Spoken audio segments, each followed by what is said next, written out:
graça e paz. Cá estou eu de novo, comentando o livro, né, como eu disse já no primeiro capítulo, esse livro que é aquele livro que se chama A Viagem que Mudou a Minha Vida para Sempre. Talvez você se pergunta, mas que viagem é que muda a vida para sempre? Fiquem atentos, à medida que eu vou comentando o livro, vocês vão ver de que tipo de viagem que eu falo, né?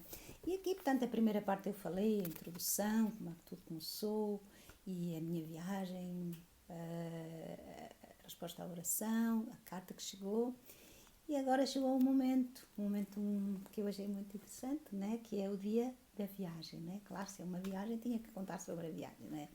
E depois de ter então preparado todos os documentos solicitados, chegou o dia tão esperado, não? O dia da viagem, que foi no dia 30 de janeiro de 1980.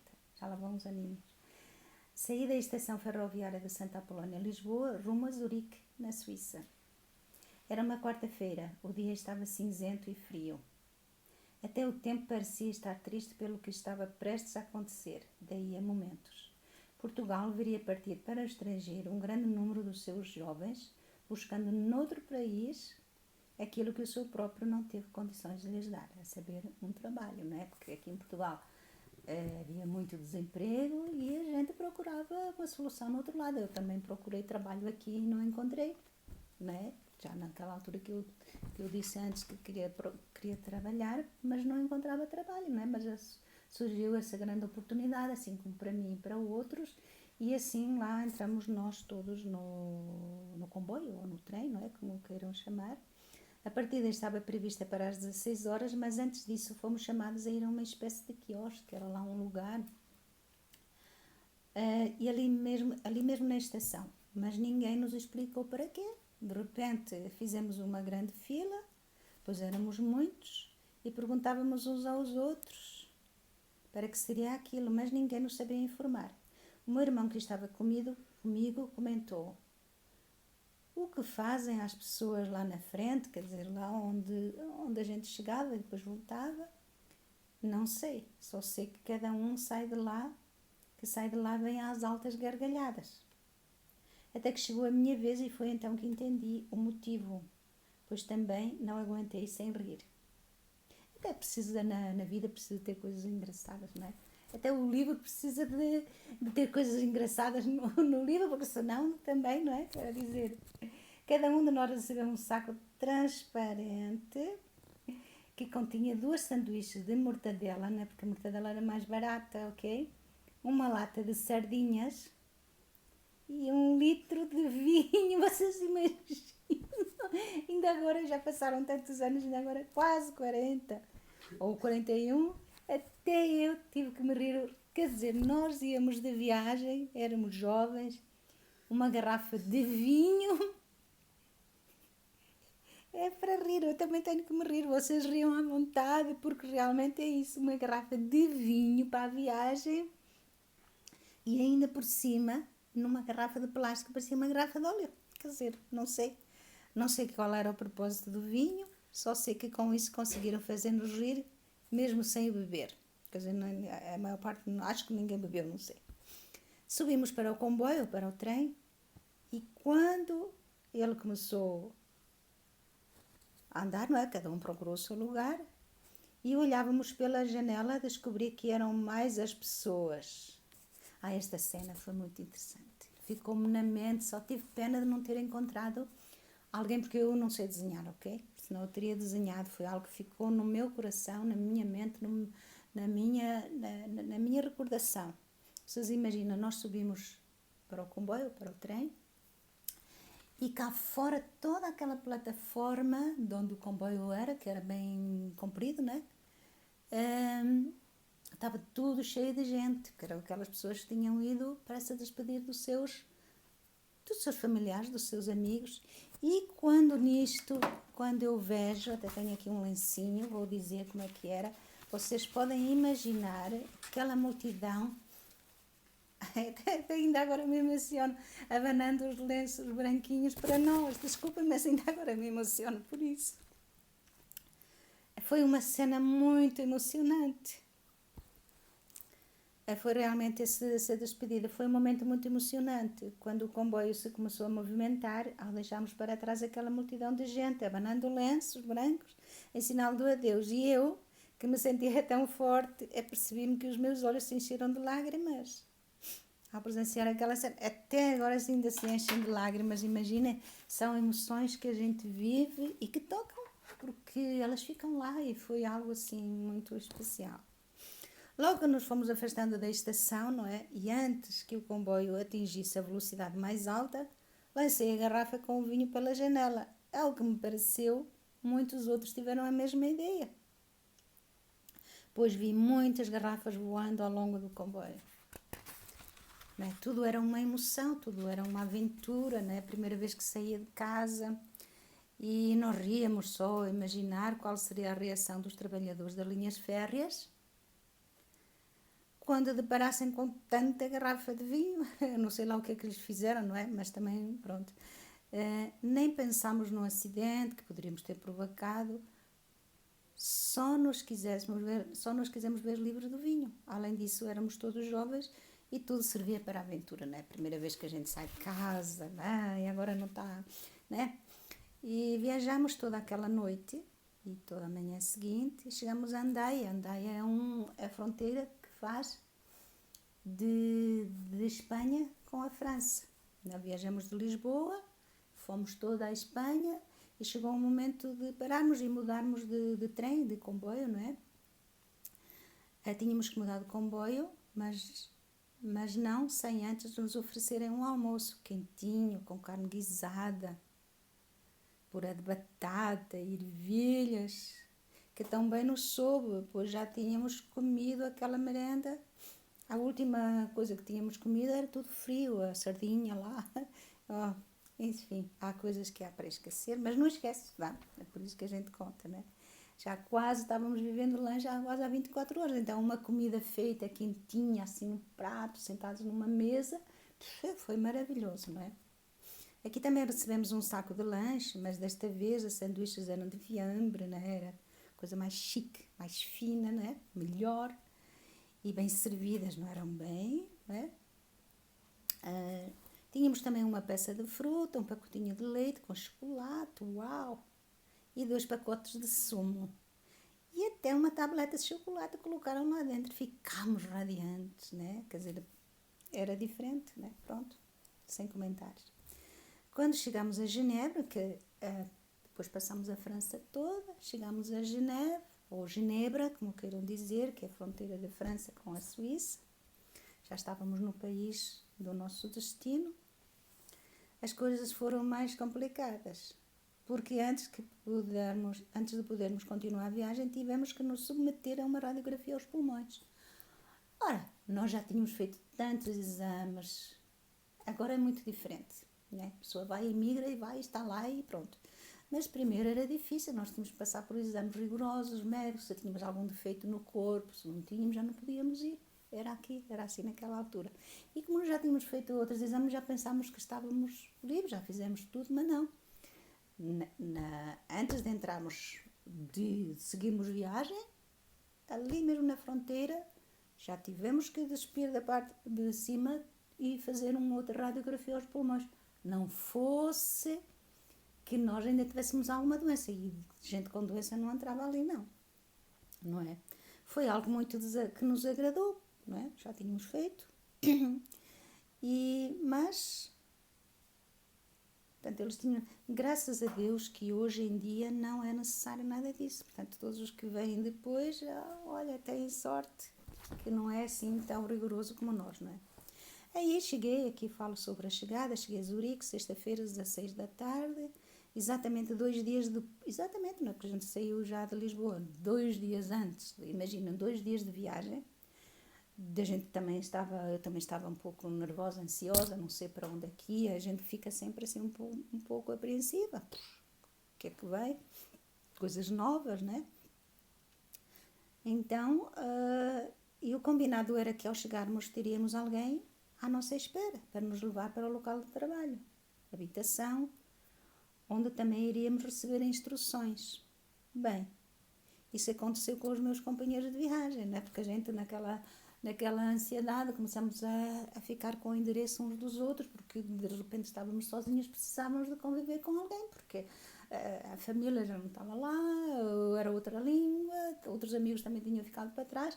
Aí qualquer pessoa que ia connosco, que foi connosco na mesma cabine, já ficamos com o endereço, olha, depois a gente comunica-se, porque precisávamos uns dos outros. Aliás, sempre precisamos uns dos outros, não podemos viver sozinhos, mas muito mais quando nós chegamos a um país diferente, um país que não conhecemos, uma língua diferente, precisamos de pessoas conhecidas.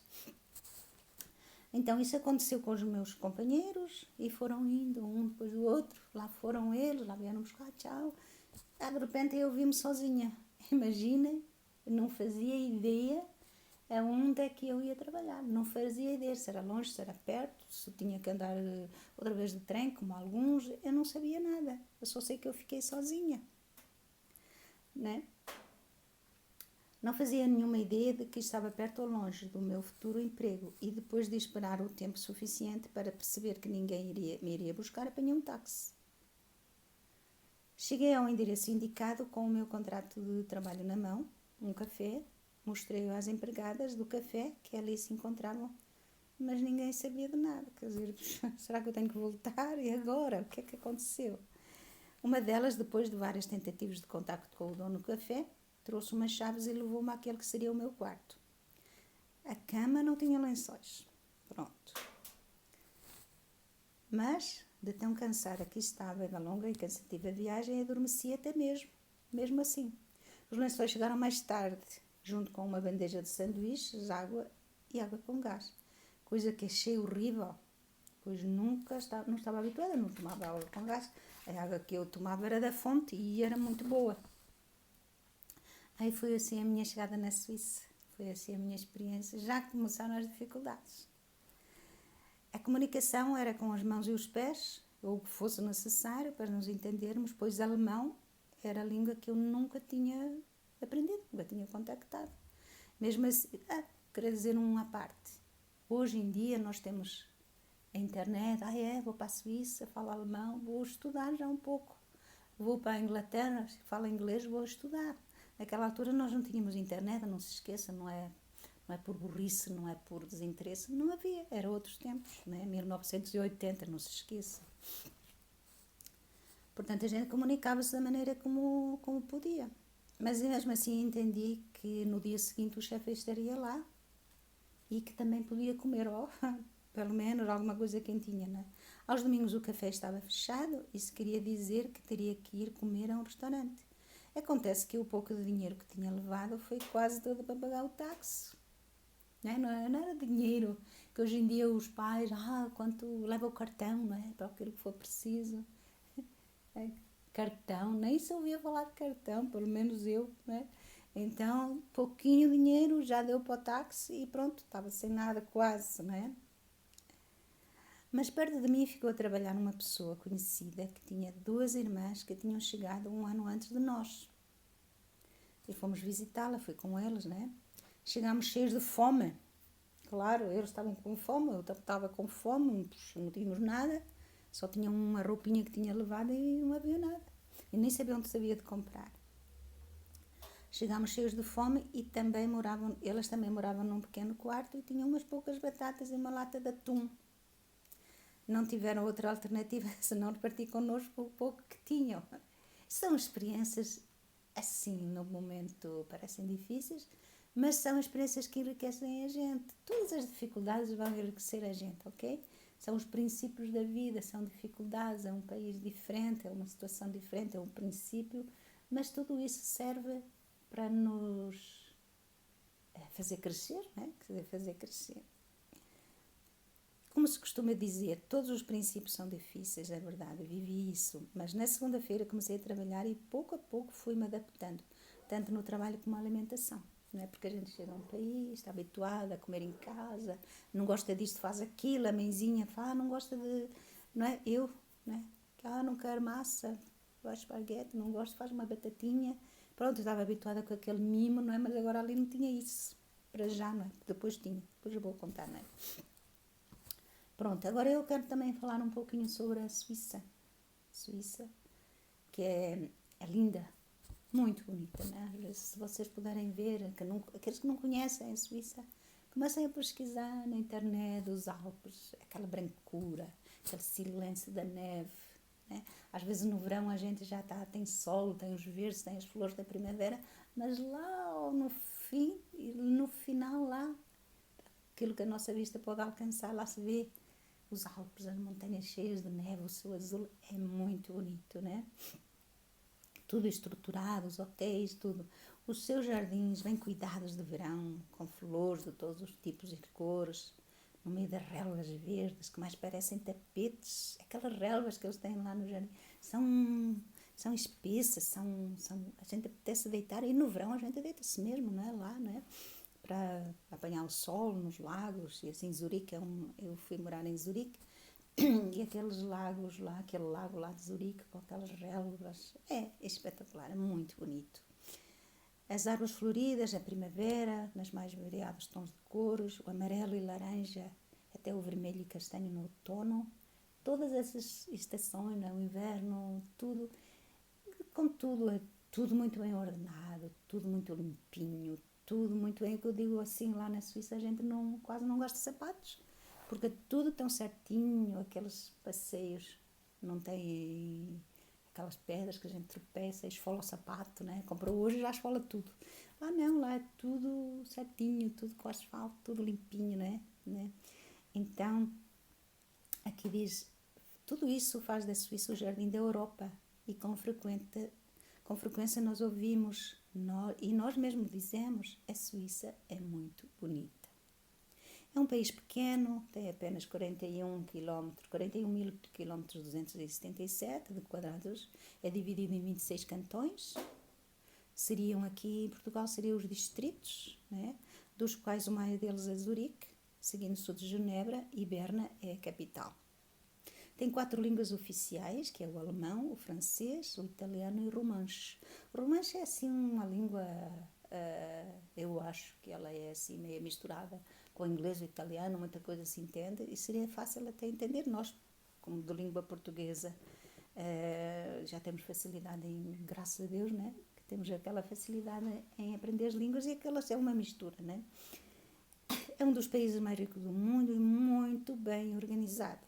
O sistema de saúde é de alta qualidade, tem um sistema político diferente dos outros, democracia direta. Quer dizer que, se precisa fazer uma ponte, o povo vai votar se quer, se aceita, porque aquilo dá custos, e o dinheiro, afinal de contas, é do povo, porque o povo paga os impostos.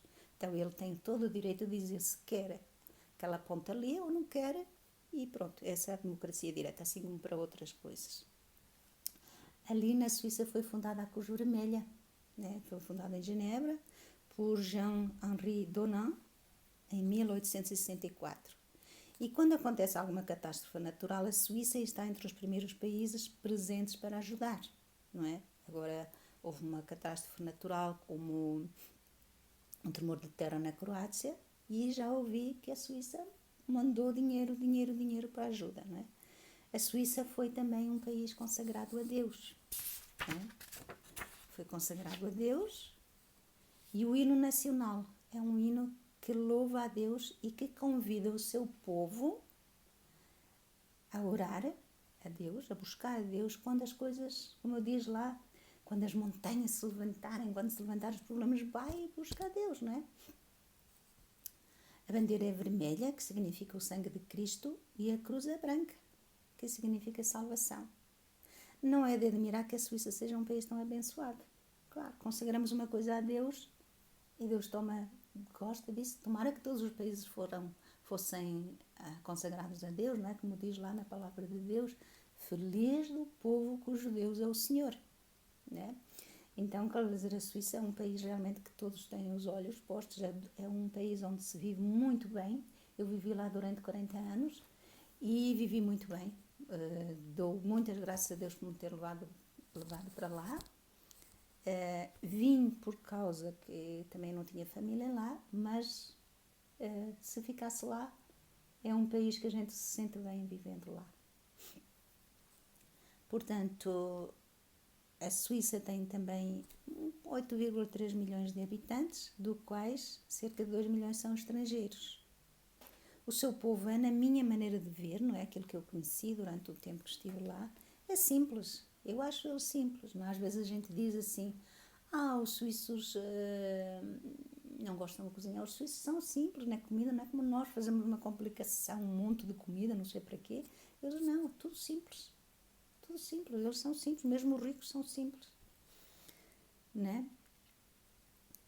São simples. Quando os estrangeiros têm interesse em se integrar, portanto, eles gostam, eles se sentem, porque às vezes a gente deve se integrar onde se vive, devemos nos integrar, não devemos viver à parte, devemos aprender a língua e comunicar-nos. São os nossos vizinhos, são os nossos colegas de trabalho, é bom que a gente esteja integrado com eles.